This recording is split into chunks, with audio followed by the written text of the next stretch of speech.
Bapak Ibu sekalian, satu hal yang kita harus hayati benar-benar, bahwa kalau yang maha tinggi mengosongkan diri menjadi manusia, inkarnasi menjadi manusia, bukan pura-pura jadi manusia, bukan 100% manusia 100% Allah, tapi benar-benar menjadi 100% manusia. Hanya saja tetap berbeda dengan manusia. Rohnya adalah roh anak Allah yang maha tinggi.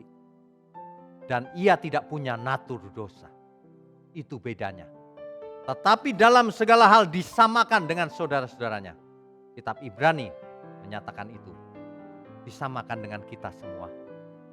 Sehingga kita semua tidak punya alasan apapun untuk tidak berpikir dan berperasaan seperti Tuhan Yesus. Ini bukan dalam rangka membanggakan diri atau memegahkan diri. Tidak boleh. Sebab perbuatan kita bukanlah jasa. Perbuatan kita adalah dalam rangka mentaati perintah Tuhan sendiri.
Tuhan kita yang hidup.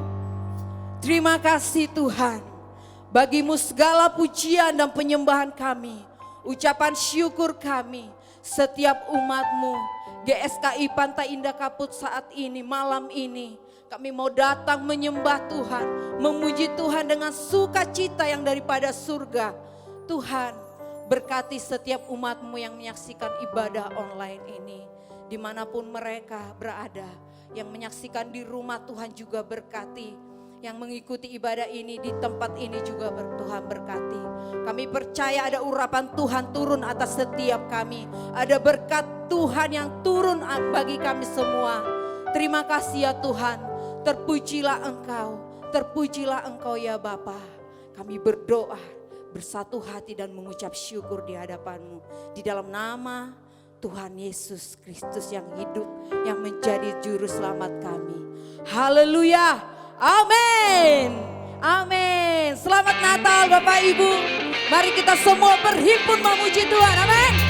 Mari tepuk tangan sama-sama bersama dengan kami.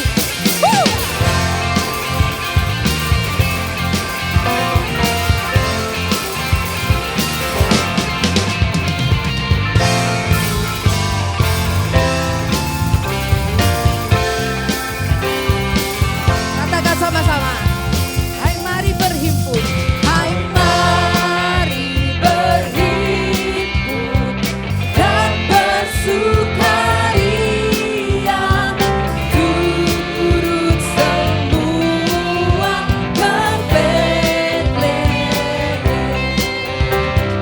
Marilah pandang Tuhan balas surga. Sembah dan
Amin. Kita masih memuji Tuhan. Amin.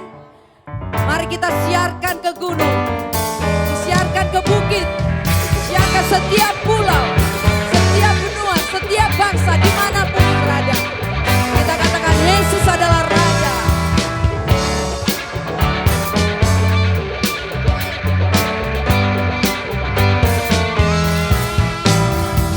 Hai, siarkan di gunung, di bukit dan di mana juga. Hai, siarkan di gunung, lahirnya almas. Go tell it on the mountain, go tell it on the mountain, over the hills and everywhere. Go tell it on the mountain that Jesus Christ is Lord. Why shepherd kept them watching, or silence falls by night.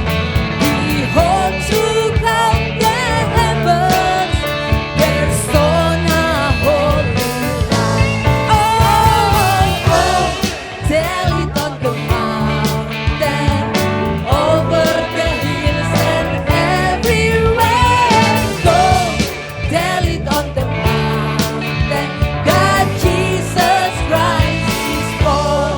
The shepherd, the servant builds and temple, when low above the earth, rang out the angel chorus that hailed our Savior's birth. Oh, go tell it on the mountain, over the hills and everywhere. Go tell it on the mountain that Jesus Christ is born.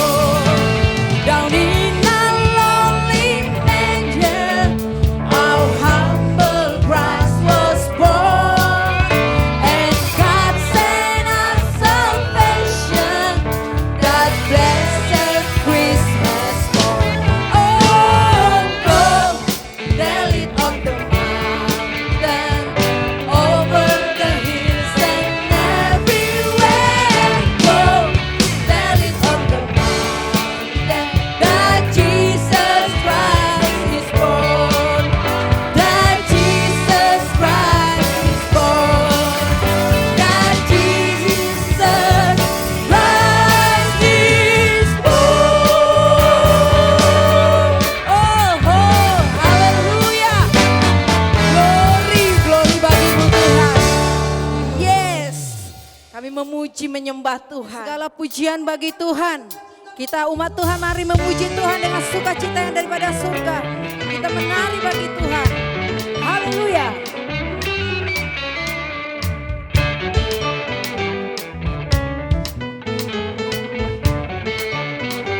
Katakan sama-sama. Kau telah ubahkan ratapanku kini menjadi tarian, bukan bersuka, nyanyikan hidup pujian. Oh, kau telah ubahkan ratapanku kini menjadi tarian, bukan bersuka, nyanyikan hidup pujian. Oh, haleluya. Tuhan Engkau baik bagi kami. Di dalam kesesakan, Kau beri kelegaan. Di dalam kesedihan, Kau berikan penghiburan. Kau beri penghiburan.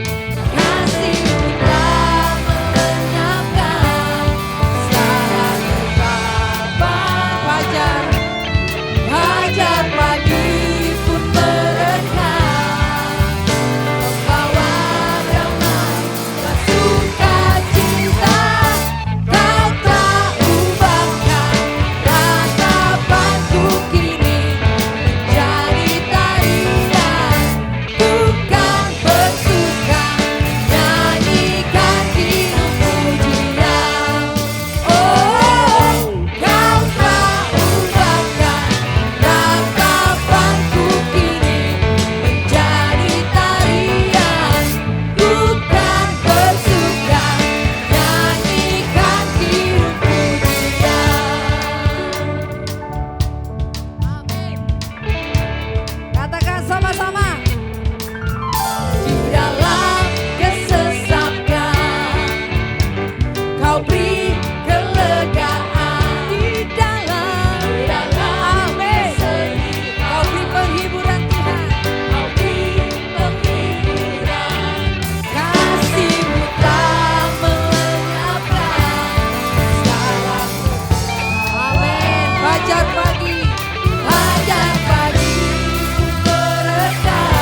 bagi Tuhan kita. Haleluya.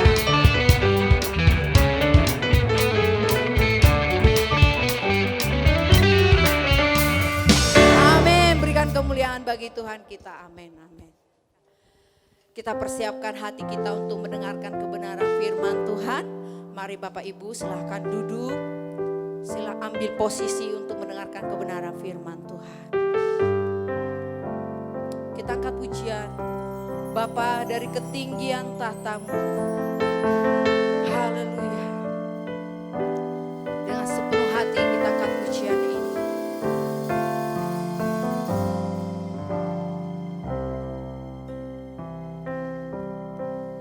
Haleluya Tuhan Yesus.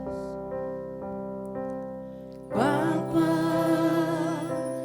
dari ketinggian tahtamu,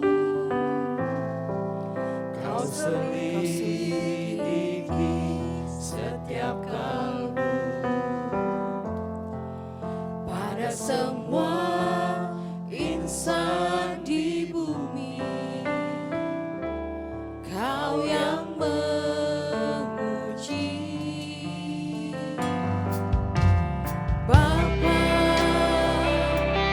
aku sungguh merindukan menjadi anak kesukaan, seperti simfoni yang merdu di hadapan-Mu. Mari umat Tuhan dengan tulus di hadapan Tuhan kerinduan-Mu. Bapa dari ketinggian tahtamu, Kau selidiki setiap kalbu. Pada semua insan di bumi, Kau yang memuji. Bapa, Bapa, aku sungguh merindukan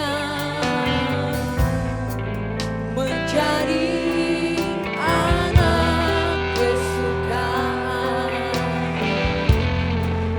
seperti simfoni yang merdu di hadapan-Mu. Kiranya Engkau Tuhan, kiranya Engkau terbuka di mata-Mu, aku berkenan di antara manusia. Itulah kehormatan kami Bapa. Terindah dalam hidupku, kebahagiaan di hadirat-Mu. Mari kita semua teduh untuk memuji, menaikkan pujian. Singer menyanyikan lagu ini. Amin. Dari ketinggian tahtamu, Engkau menyelidiki setiap hati kami. Pribadi lepas pribadi, setiap insan yang ada di bumi ini Tuhan. Kau yang memuji. Oh, Bapa, aku sungguh merindukan, amin, menjadi anak kesukaan, seperti simfoni yang merdu di hadapan-Mu. Katakan sama-sama. Kiranya Engkau temukan di mata-Mu, aku berkenan di antara manusia. Itulah kehormatanku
Terima kasih Tuhan.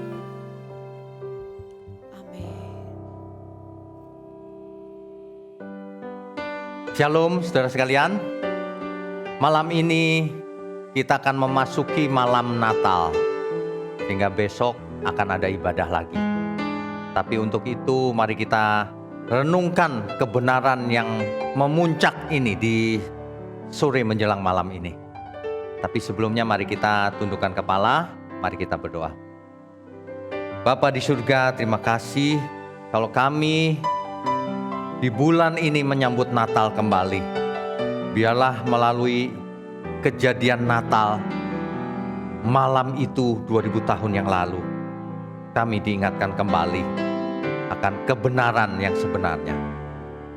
Untuk itu mohon berkati program ini, berkati setiap kami yang mempersiapkan hati kami untuk Tuhan.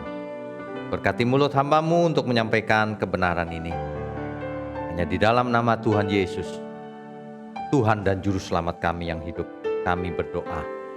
Amin. Bapak Ibu sekalian, peristiwa Natal sebenarnya sudah dinubuatkan kurang lebih 700 tahun sebelum Kristus lahir, sebelum inkarnasi, sebelum Natal itu, 700 tahun sebelumnya. Nabi Mika menulis dalam Mika pasalnya yang kelima, ayatnya yang pertama atau ayatnya yang kedua. Kalau di versi elektronik ayatnya yang kedua. Saya bacakan ya. Tetapi engkau, hai Bethlehem Efrata, hal yang terkecil di antara kaum-kaum Yehuda, daripadamu akan bangkit bagiku seorang yang akan memerintah Israel, yang permulaannya sudah sejak purbakala, sejak dahulu kala. Ini sebenarnya adalah nubuatan akan lahirnya Mesias. Seluruh para rabi mengetahui ayat ini, bahwa Mesias akan lahir di Bethlehem Efrata, di tanah Bethlehem. Ia akan lahir dari keturunan Yehuda, dari marga Yehuda. Dari sana akan bangkit bagiku, ku di situ adalah Allah Bapa.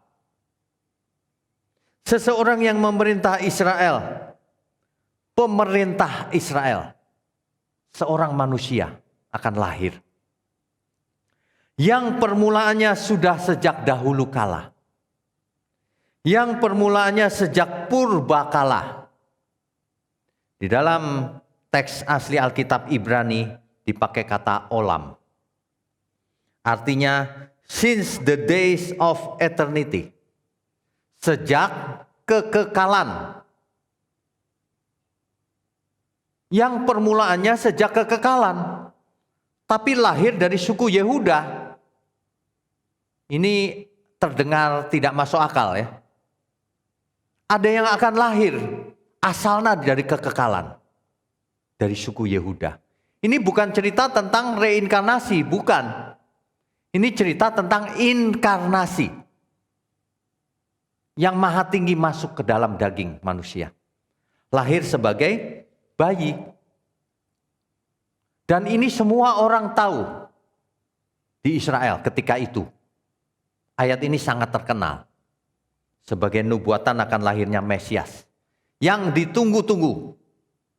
Nah, zaman sekarang kita tahu bahwa nubuatan ini dipenuhi di Matius, dicatat dalam Matius pasalnya yang kedua, ayatnya yang pertama.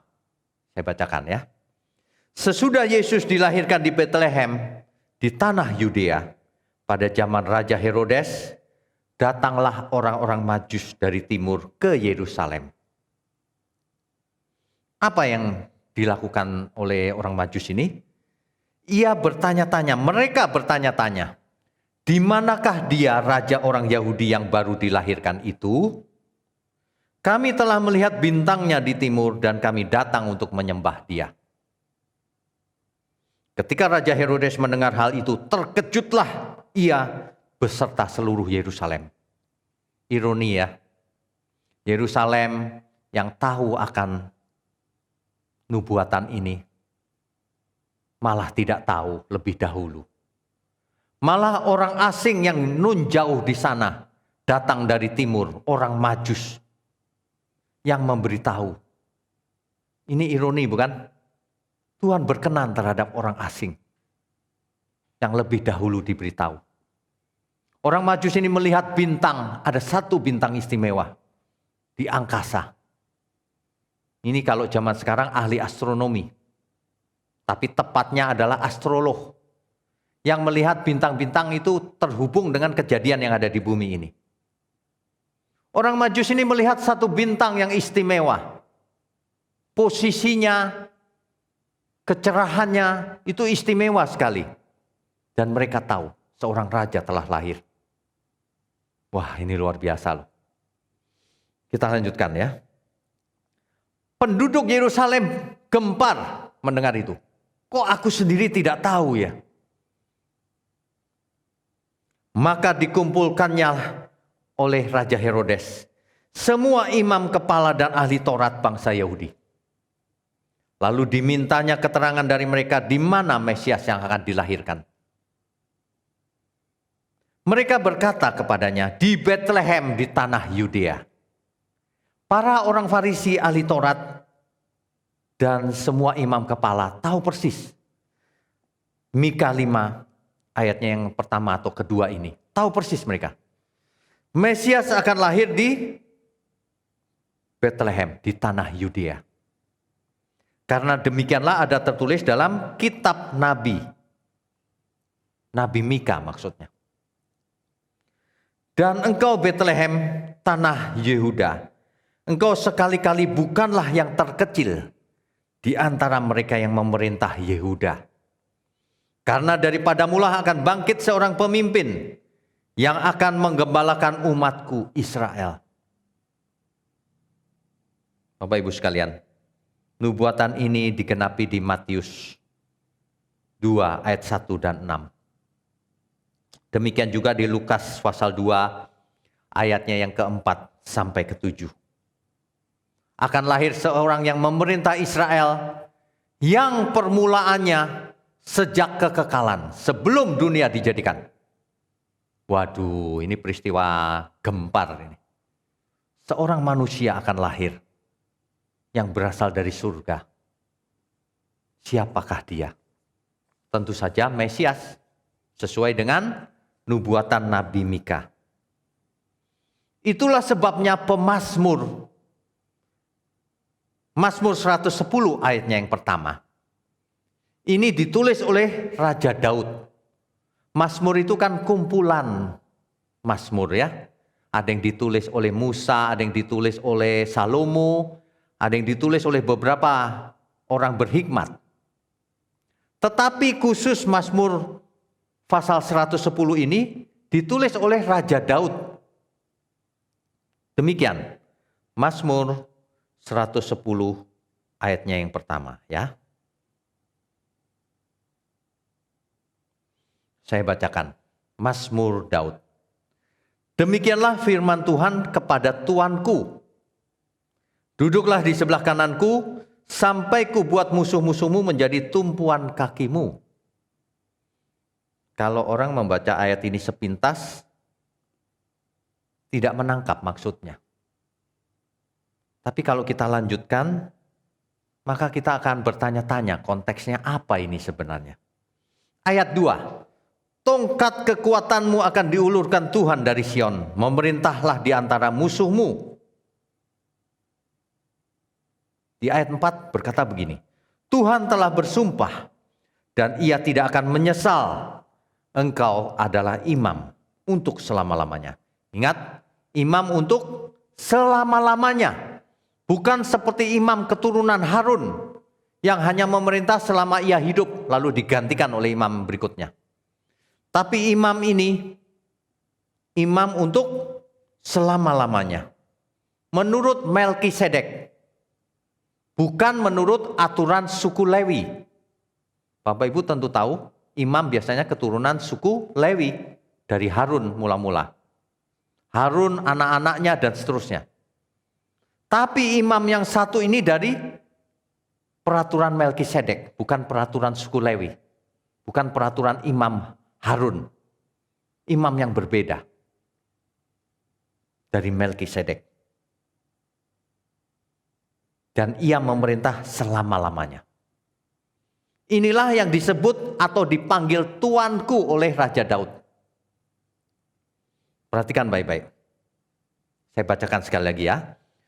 Mazmur Daud, demikianlah firman Tuhan kepada Tuanku. Kalau Bapak Ibu perhatikan, Tuhan yang pertama itu adalah huruf besar semua. Tuanku huruf kecil.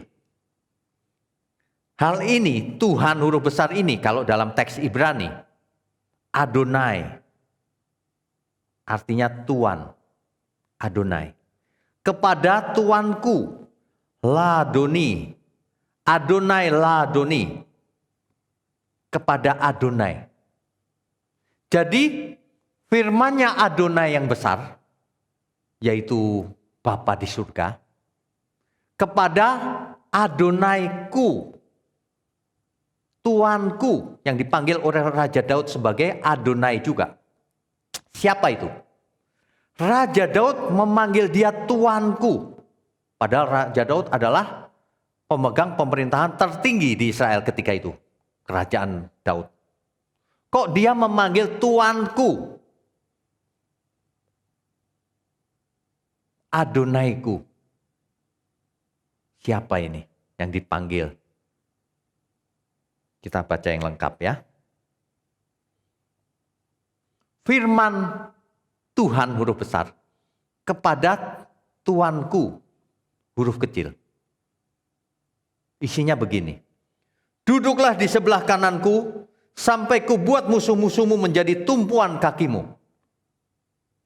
Duduklah di sebelah kananku. Yang disuruh duduk siapa? Yang dipanggil oleh Daud Tuanku. Jadi ada manusia yang dipanggil oleh Daud Tuanku, diminta duduk di sebelah kanan oleh Adonai, oleh Elohim, oleh YHWH. Ya, disuruh duduk di sebelah kananku, sampai ku buat musuh-musuhmu menjadi tumpuan kakimu. Waduh, ini luar biasa ini. Jadi siapa sebenarnya Tuanku yang dipanggil Tuan oleh Raja Daud ini? Banyak orang ya, kalau lagi menyambut Natal itu sibuk, tukar kado, apalagi tinggi-tinggian pohon Natal, makan-makan, tapi tidak tahu ada nubuatan yang luar biasa di kitab Mazmur ini. Yang ada hubungannya dengan Natal. Mazmur atau pemazmur atau Raja Daud ini, dalam kasus ini Raja Daud, ia mendapat pencurahan dari Roh Kudus untuk menuliskan hal ini. Nubuatan akan ada Tuanku yang nanti duduk di sebelah kanan, yang maha tinggi, yang nanti menjadi imam selama-lamanya. Menurut peraturan Melkisedek, bukan menurut suku Lewi. Siapa itu? Kok Raja Daud bisa menulis hal itu? Tentu karena ilham dari Roh Kudus. Itu mengada-ngada Pak. Nanti kita lihat, Alkitab itu luar biasa. Alkitab itu mencatat secara lengkap. Ya, nanti kita teruskan dulu. Kitab Mazmur ini padahal ditulis antara zamannya Musa sampai zamannya pembuangan di Babel. Kumpulan tulisan sebenarnya. Antara 1400 sebelum Masehi sampai 500 sebelum Masehi. Kumpulannya itu. Jadi jauh sebelum Kristus lahir. Ya. Coba kita lihat apa yang terjadi dengan ayat ini yang dipakai oleh Tuhan Yesus sendiri untuk menjelaskan siapa itu kepada orang Farisi dan ahli Taurat. Coba kita baca ya. Bapak Ibu kalau mendengar firman harus baca Alkitab yang banyak ayatnya. Zaman dulu kan baca satu ayat terus khotbah, pakai pikiran sendiri gitu ya. Nah, justru hari ini Saya mau kita baca Alkitab yang lengkap. Siapa sebenarnya yang dimaksud? Siapa Mesias itu? Semua orang tahu Tuhan Yesus kali Pak. Sementara orang di luar Kristen, bukan Yesus, Yesus bukan Tuhan, bukan Mesias gitu. Pada kesempatan ini, mumpung ini malam Natal, agar kita tahu bahwa Mesias kita itu, Tuhan Yesus itu, sudah jauh hari sebelumnya dinubuatkan. Dan itu semuanya terbukti. Bahkan Tuhan Yesus sendiri ketika menghadapi ahli Taurat orang Farisi, menggunakan ayat yang sama. Coba kita baca ya, apa yang terjadi dialog antara Tuhan Yesus dan orang-orang Farisi. Matius pasal 22.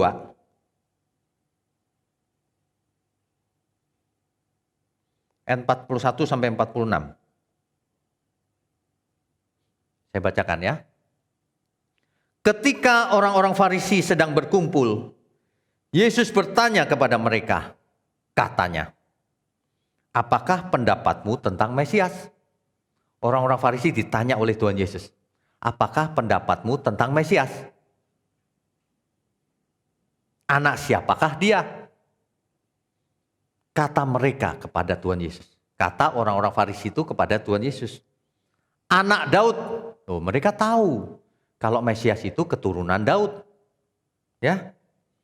Katanya kepada mereka, lalu kata Tuhan Yesus kepada mereka, jika demikian, jika kamu tahu bahwa Mesias adalah anak Daud, bagaimanakah Daud oleh pimpinan roh, ingat nih, Daud oleh pimpinan roh ternyata, dapat menyebut dia tuannya ketika ia berkata, Tuhan telah berfirman kepada Tuanku, duduklah di sebelah kananku, sampai musuh-musuhmu kutaruh di bawah kakimu. Jadi jika Daud menyebut dia tuannya, bagaimana mungkin ia anaknya pula? Ayo, bagaimana jawabmu? Mesias itu anak Daud. Daud memanggilnya tuannya. Lah, kamu bilang dia anak Daud. Bagaimana mungkin Daud memanggil tuan kepada keturunannya? Apa yang terjadi? Ayat berikutnya. Ayat 46. Tidak ada seorang pun yang dapat menjawabnya. Orang-orang Farisi nggak mau jawab. Dan sejak hari itu tidak ada seorang pun juga yang berani menanyakan sesuatu kepadanya. Orang-orang Farisi ini sudah tahu nubuatan Mazmur ini, tapi tidak mau menerimanya. Ketika dijelaskan oleh Tuhan Yesus, jadi bagaimana itu? Nggak mau jawab mereka. Kalau mereka jujur, mereka akan menjawab, ya karena Mesias lahir jadi manusia. Mestinya begitu. Tapi mereka nggak mau jawab. Itulah orang-orang yang beragama zaman itu. Tidak jujur. Harusnya jawab dong. Memang Mesias itu akan lahir dari keturunan Daud, manusia. Tapi mereka diam saja lalu pergi. Banyak sekali orang-orang yang seperti itu. Di Markus 12 ayatnya yang ke-35 sampai 37. Pada suatu kali ketika Yesus mengajar di Bait Allah, ia berkata, bagaimana ahli-ahli Taurat dapat mengatakan bahwa Mesias adalah anak Daud? Daud sendiri oleh pimpinan Roh Kudus berkata, ingat nih. Jadi sebenarnya Daud ketika di zaman perjanjian lama itu menulis Mazmur pasal 110 ayat 1 atau 2 tadi, itu menulis dalam pimpinan siapa? Roh Kudus. Makanya Roh Kudus sudah ada sejak dulu juga. Karena Roh Kudus adalah Roh Allah sendiri. Ya, jadi Raja Daud dituntun oleh Roh Kudus untuk menuliskan itu di Mazmur 110 ayatnya yang ke-1 atau 2. Ada banyak sekali ayat-ayat yang menjelaskan kepada kita. Janganlah Natal dibelokkan ke sesuatu yang lain. Natal itu hendaknya membuat kita semua sangat bersyukur atas anugerah Tuhan. Sebab kalau Tuhan tidak inkarnasi, kita semua binasa, saudara. Tidak ada keselamatan di luar Kristus. Ingat itu baik-baik. Kalau Kristus tidak inkarnasi jadi manusia, kalau Mesias tidak datang ke dunia, tidak ada seorang pun manusia akan selamat. Sebab perbuatan baik tidak menyelamatkan. Amin ya. Oke, kita lanjutkan. Di dalam Kisah Para Rasul pasal 2 ayat 32 sampai 36. Saya bacakan ya. Yesus inilah yang dibangkitkan Allah, dan tentang hal itu kami semua adalah saksi. Dan sesudah ia ditinggikan oleh tangan kanan Allah dan menerima Roh Kudus yang dijanjikan itu, maka dicurahkannya apa yang kamu lihat dan dengar di sini. Sebab, ini, perhatikan nih Bapak Ibu. Sebab bukan Daud yang naik ke surga. Malahan Daud sendiri berkata, Tuhan telah berfirman kepada Tuanku, duduklah di sebelah kananku sampai kubuat musuh-musuhmu menjadi tumpuan kakimu. Jadi yang naik ke surga itu siapa? Yang dipanggil Tuhan oleh Raja Daud. Di Mazmur 110 ayat 1 atau 2 tadi. Ya. Jadi seluruh kaum Israel harus tahu dengan pasti bahwa Allah telah membuat Yesus yang kamu salibkan itu menjadi Tuhan dan Kristus. Bapak Ibu kalau mendengar begini, kalau orang yang tidak mengerti langsung, tuh Yesus jadi Tuhan itu baru ketika itu, sebelumnya nggak jadi Tuhan, begitu. Makanya kalau baca Alkitab harus lengkap. Ya. Bukan demikian.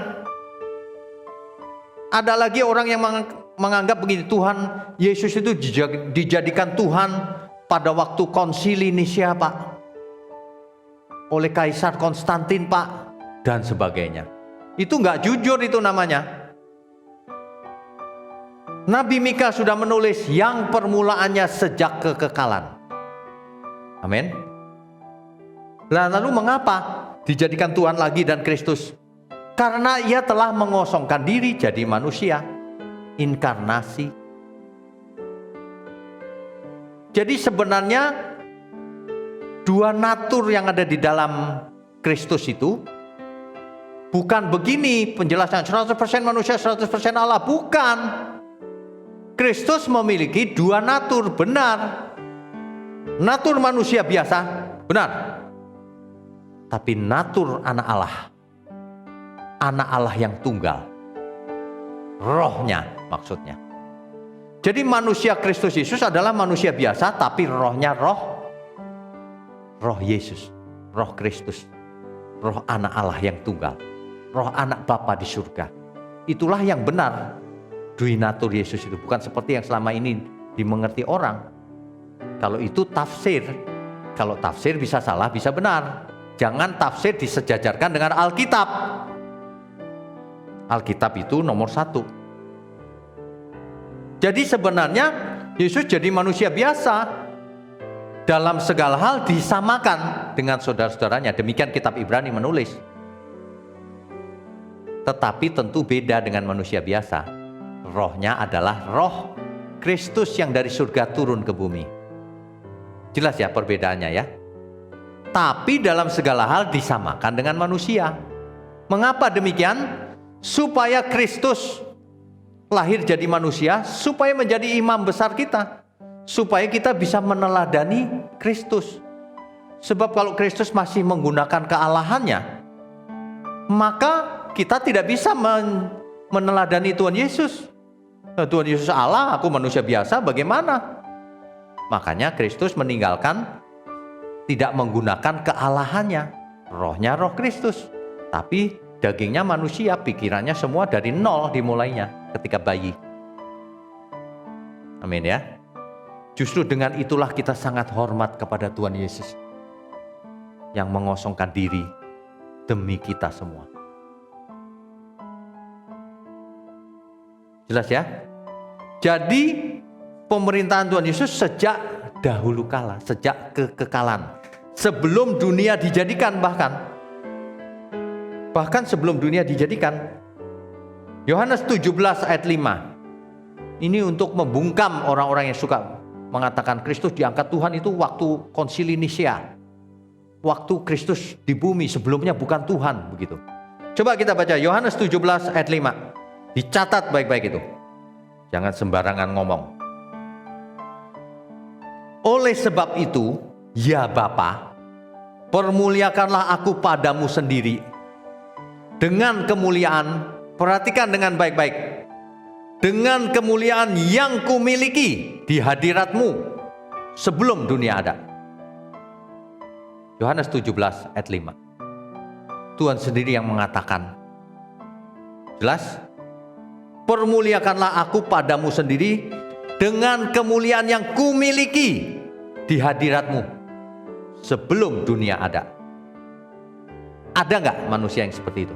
Nggak ada, cuma Kristus Yesus. Makanya Mesias itu cuma Tuhan Yesus. Tidak ada Mesias lain, nggak ada. Ada amin? Memang ada yang ngaku-ngaku Mesias, banyak. Dari dulu sampai sekarang banyak. Tapi itulah Mesias palsu. Makanya Bapak Ibu Saudara sekalian dimanapun berada, kita itu sangat beruntung. Dianugerahi Tuhan sehingga kita tahu Sang Mesias yang sebenarnya. Tidak banyak orang yang percaya Mesias. Tidak banyak. Bahkan orang di luar sana mengatakan Yesus itu bukan Mesias. Ya, padahal kitab suci jelas banget. Jelas sekali mengatakan itu. Ibrani 1 ayat 13. Jadi sebenarnya khotbah ini membaca Alkitab saja. Kisahnya sudah mengalir sendiri, Bapak Ibu. Semuanya sudah jelas. Ibrani 1 ayat 13. Dan kepada siapakah di antara malaikat itu pernah ia berkata, duduklah di sebelah kananku sampai kubuat musuh-musuhmu menjadi tumpuan kakimu. Nubuatan pemazmur ini diulang-ulang terus di berbagai kitab. Ya. Ibrani 10 ayat 9 sampai 18.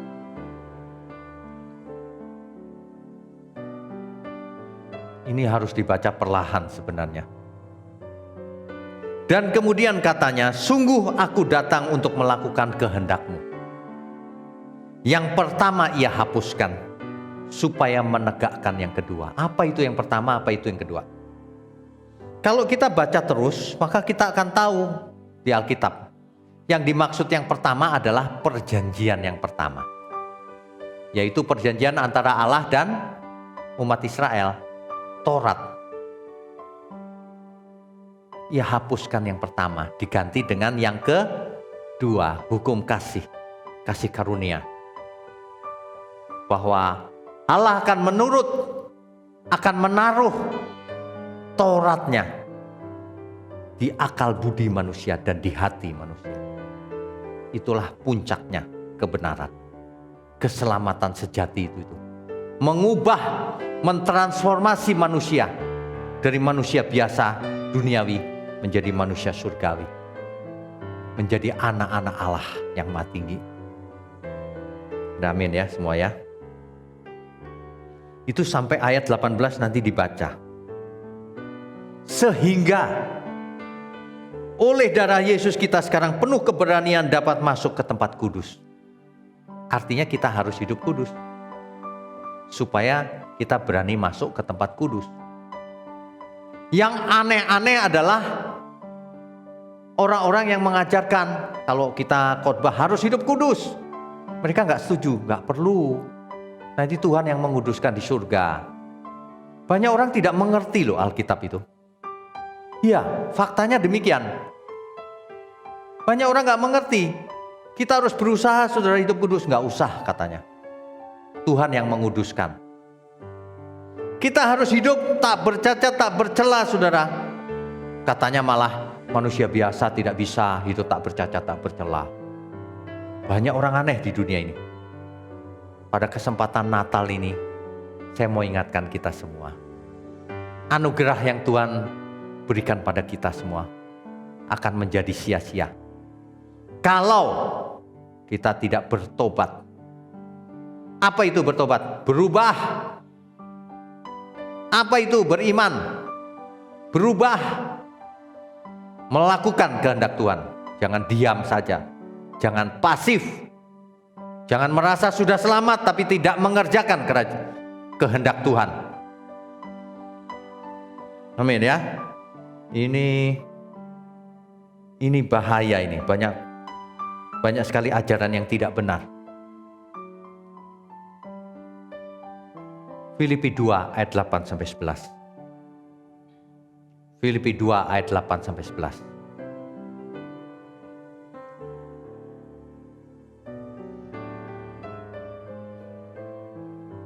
Dan dalam keadaan sebagai manusia, ingat tuh, sebagai manusia, ia telah merendahkan dirinya taat sampai mati, bahkan sampai mati di kayu salib.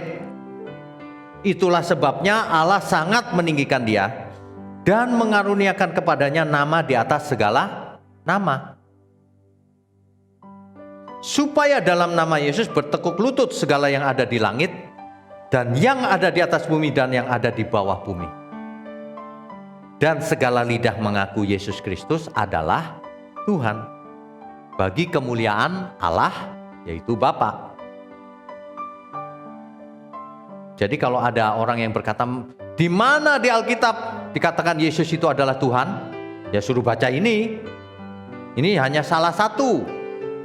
Yesus Kristus adalah Tuhan. Nanti semua akan mengaku. Ketika Tuhan Yesus datang kembali, semua orang tergetar lututnya dan mengaku Yesus adalah Tuhan.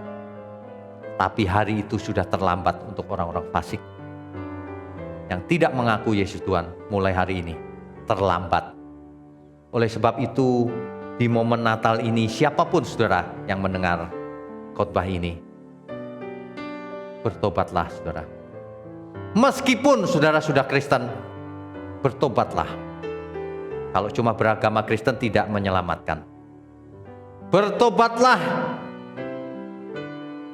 Lakukan kehendak Tuhan. Percuma kau panggil-panggil Tuhan, Tuhan, tapi tidak melakukan kehendaknya. Percuma, saudara. Itu dikatakan oleh Tuhan Yesus sendiri dalam Matius 7 ayat 21 sampai 23. Tuhan Yesus beberapa kali, sering sekali mengkonfirmasi bahwa dialah Mesias. Markus 14 ayat 60 sampai 62.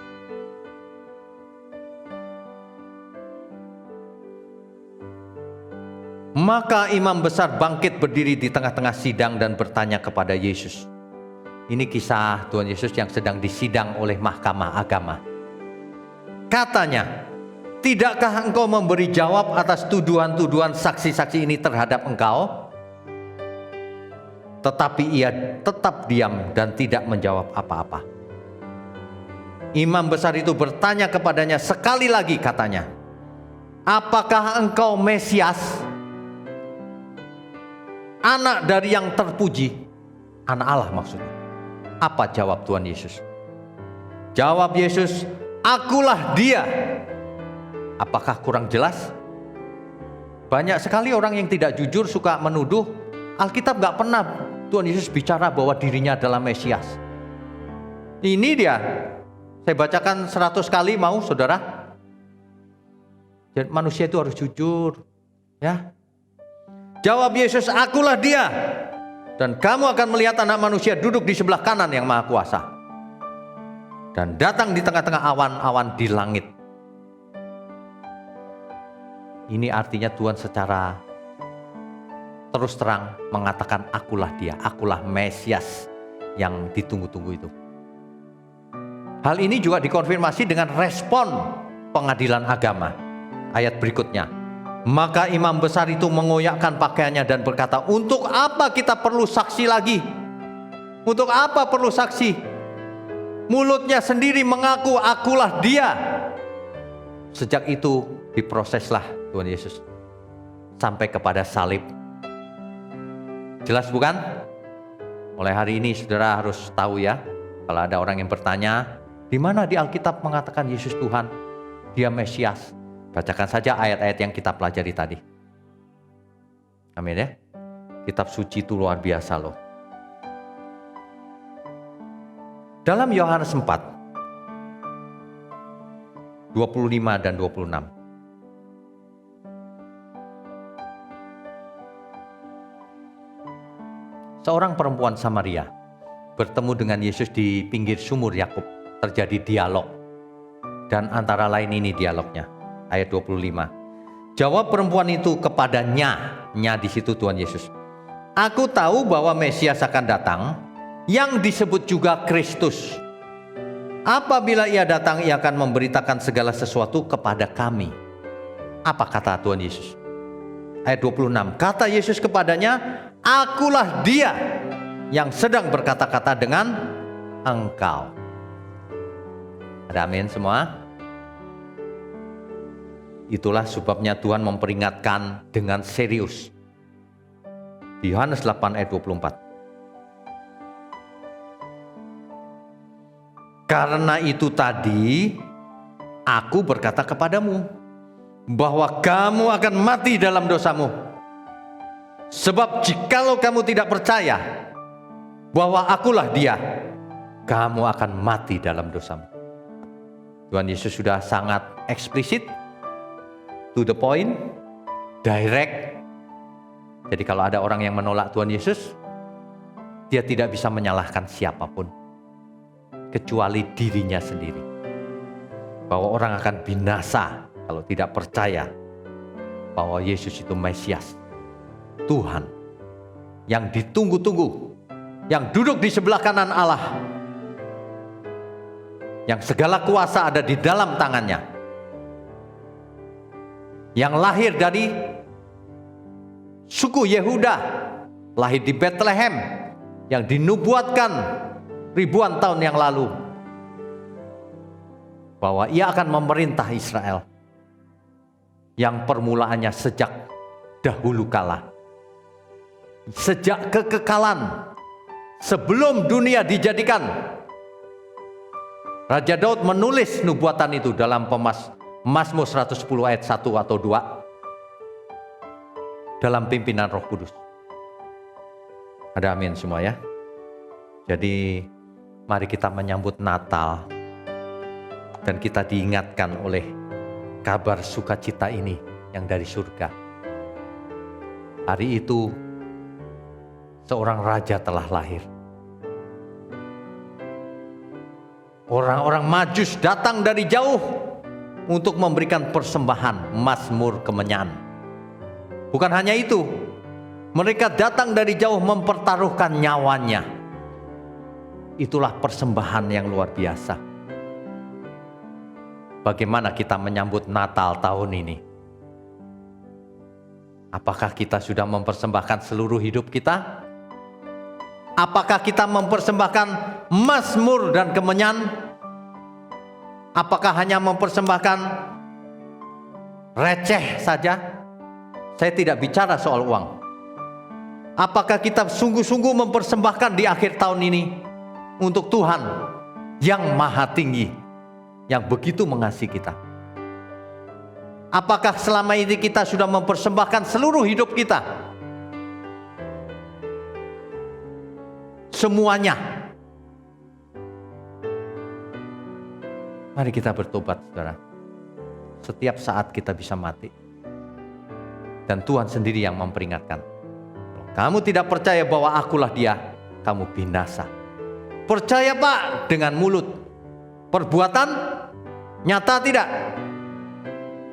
Apakah kita sudah mempersembahkan seluruh hidup kita untuk yang maha tinggi, yang rela mati untuk kita? Apakah selama ini aku sungguh-sungguh melakukan seluruh perintah Tuhan, ataukah hanya liturgi biasa? Mari kita periksa sikap hati kita, saudara. Jangan hanya memuliakan dengan mulut. Memuliakan Tuhan dengan mulut sangat mudah. Saudara, malam ini kalender kita akan berganti dari 24 Desember menjadi 25. Banyak orang merayakan malam Natal tepat jam 12 malam. Dengan apa kita merayakannya? Kiranya firman ini boleh menegur setiap kita agar kita boleh memuliakan Tuhan bukan hanya dengan mulut, bukan hanya dengan nyanyian, tapi dengan seluruh hidup kita. Ada amin ya? Jadi nanti malam sebelum tidur, mari kita berubah, saudara. Besok pagi akan ada ibadah Natal lagi. Seharusnya kita semua itu sangat bersuka cita. Jangan lemes begitu. Ayo bersuka cita. Semangat berubah. Persembahkan seluruh hidup kita untuk Tuhan. Muliakan Tuhan dengan seluruh hidup kita. Selamat menyambut Natal, Bapak Ibu. Jangan bayangkan Kristus sebagai bayi. Ia sudah menjadi raja segala raja. Dan ia akan datang lagi untuk kedua kalinya. Amin ya. Saya berdoa agar di malam Natal ini kita semua semakin menghayati kasih Tuhan. Semakin menghayati bagaimana kita harus hidup. Berubah. Jangan merasa selamat kalau tidak berubah. Tuhan sudah memberikan seluruh hidupnya, seluruh anugerahnya pada kita semua. Semua yang kita butuhkan sudah ada semuanya. Sekarang kitalah yang harus menunjukkan respon kita. Jangan cuma hari Natal, sepanjang hidup kita sampai kita menutup mata. Kita nanti akan bertemu dengan Raja di atas segala raja, Tuhan kita. Itulah seharusnya setiap kita menyambut Natal.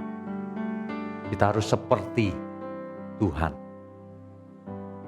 Amin ya. Amin, saudara. Selamat menyambut Natal. Mari kita bertobat terus. Bapak Ibu sekalian, umat Tuhan dimanapun berada, khususnya jemaat GSKI Pantai Indah Kapuk, ya, juga seluruh umat Tuhan yang mendengarkan siaran langsung ini maupun nanti yang di YouTube rekamannya. Selamat Natal, selamat berubah. Mari kita tunjukkan dengan sungguh-sungguh bagaimana kita menyambut Natal sepantasnya, selayaknya. Jangan anggap enteng, saudara. Waktunya tidak lama lagi. Amin. Mari kita berdoa. Bapa di surga, biarlah malam ini kalau kami menutup mata dan boleh bangun lagi besok pagi, kami dilahirkan kembali. Semakin hari semakin sempurna mengerti firman dan hidup kami diubahkan. Kami berdoa secara khusus untuk seluruh jemaat Tuhan dimanapun berada, umat Tuhan dimanapun berada, pelayan-pelayan Tuhan dimanapun berada. Kiranya setiap kita semua semakin menghayati kasih karunia Tuhan Yesus. Dan semakin hari semakin all out untuk Tuhan. Persembahkan seluruh yang ada pada kita untuk Tuhan. Biarlah berkat Tuhan melimpah atas kita semua, baik berkat jasmani maupun berkat rohani, mulai malam ini sampai selama-lamanya. Ya, di dalam nama Bapa, Putra, dan Roh Kudus, kami berdoa dan mengucap syukur. Amin. Amin, saudara.